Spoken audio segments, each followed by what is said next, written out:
gas is started. We have Amazing Terency. Break quickly at the start. Moving up, Go Dream Go. And on the outside comes now showing Dr. Jude in the middle. Next online, Hudson Hawk fully loaded. Then followed over by Blue Chic. Green Lane comes next, running by the rail is Wind Energy.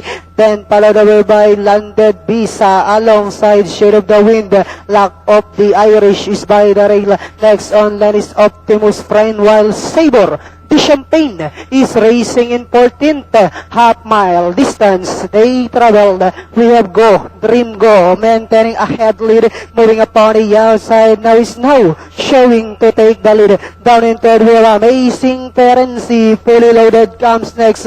Running by the rail is Dr. Jude, and on the outside comes Blue Chic. Next online now is Hudson Hawk. Lock of the Irish, Wind Energy comes next. Green Lane, Landed Visa, Might of the Wind, Optimus Prime, while Sabre the Champagne is still racing in 14th. And Diana entering the home stretch. We have Amazing Terency now moves up to take the lead, dropping back in second. Now is now showing, and on the outside comes Blue Chic with about 100 meters of the race, and it's still Amazing Terency by about 2 lengths, followed by Blue Chic, and finally it's Amazing Terency.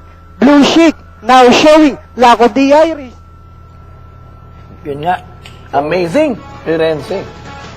Dikit no? Dr. Jude tsaka yung Romero Mati sa tabing balyang Green Lane. Yun ang ating napapasok sa Super 6. Either of the two. 12 and a half, 24 and a half, 24 and a half, 28, 129.6 ang naging preba ni Amazing Firenze para sa ating huling karera. Yan. At nakapulot nga ng panalo. Jeff Sarate. Yes. Last days. Ulitin lang natin yung ating forecast na 3-6. Estimated po niyan